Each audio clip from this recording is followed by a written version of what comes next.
Hi, I'm Gal Pastor, and this is the first video in what I hope would be a series called Listen Afresh Invitation. I was going to say Listen Afresh Challenge, but you don't need more challenges in your life.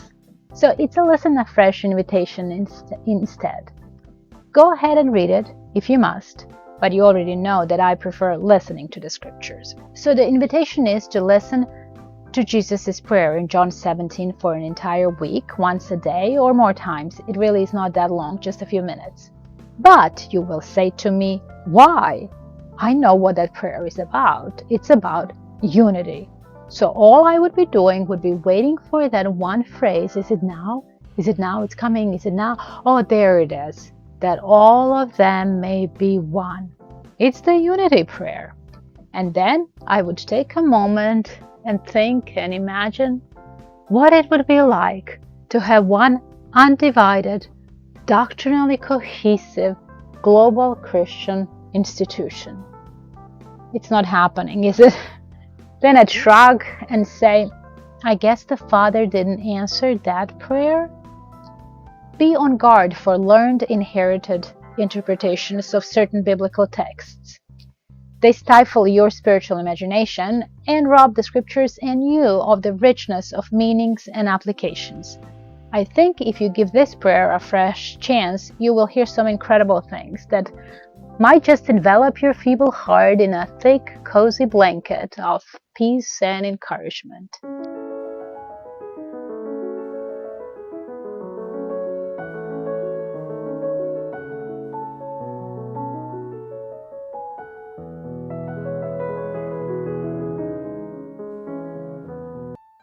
As you listen to the prayer, be aware of the context. The time is the night before the death.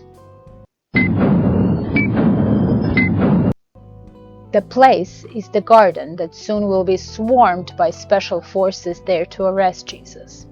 And the prayer comes at the end of a long discourse for the disciples starting in John chapter 13.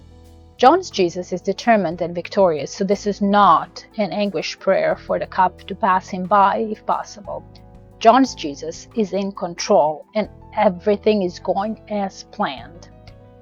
Now think of a very privileged conversation. I live in the Washington, D.C. outskirts, suburbia, so you hear a lot here about all the levels of security clearances and how the highest security privileged conversations often take place in a SCIF, sensitive, compartmented information facility. Spiritually speaking, listening in on this prayer is like opening the most secret door into a hidden room and suddenly realizing that we are standing in the midst of the Holy of Holies, but we don't have the clearance to be there. And we are within the earshot. Can you believe you are allowed to hear that? Why then did Jesus let us in? Why is he saying this prayer aloud? Jesus doesn't have to speak words to communicate to the Father.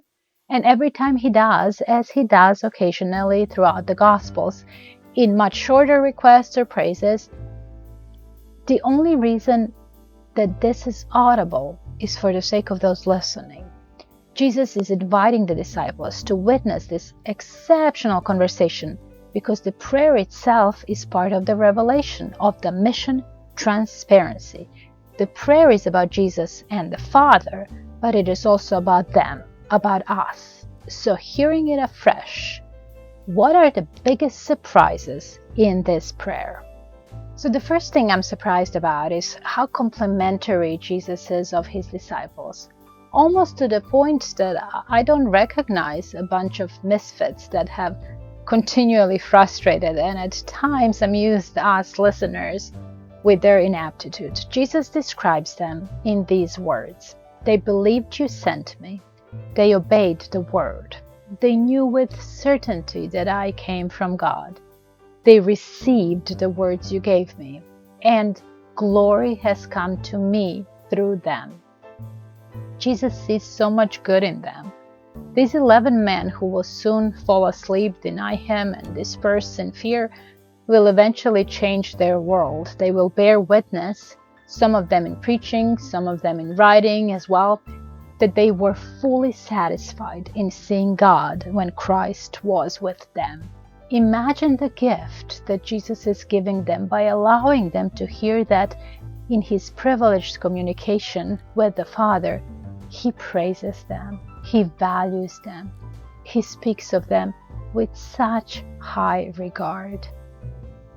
In this prayer, for our sake, Jesus purposefully reveals a lot about the disciples' place in God's heart and God's future.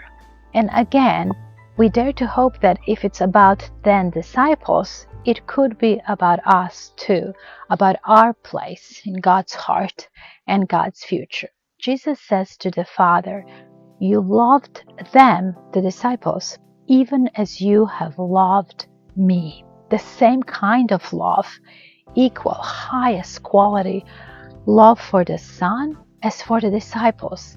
Us, not lesser, not qualified by our creatureliness. Shocking, no? Jesus then says, "I have given them the glory you gave me, Father." It sounds like Jesus has given them of his splendor. Is glory ours too? What does that mean for my sense of self and others? From that, C.S. Lewis famously extrapolated, "Your neighbor is the holiest object presented to your senses." Next surprise or revelation in this prayer is that Jesus defines what eternal life is here. Is it living forever? No. It is knowing the only true God and Jesus Christ, whom the Father had sent. In line with John's prologue, in Jesus was life, and that life was the light of all humans. The word for eternal used here doesn't describe only duration of time without end, but also describes something of a very high quality. Through knowing Jesus, your life gets an ultimate upgrade. Now becomes complete without any shortage or defect. Life further qualified in John as abundant, overflowing. You've leveled up.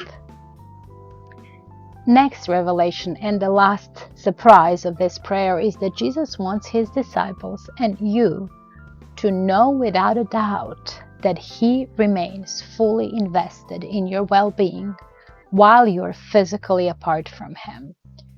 God recognizes that tension is created in your life by the fact that you know him. That very condition that Jesus defines as eternal life, knowing God, is the very thing that's making your life hard and challenging now. When you have life in his name, you will inevitably experience painful friction with the world that pursues life in every other name. That friction can be manifested financially, in terms of life goals, career-wise, in parenting, maritally, time management, in the realm of illness and death and dying.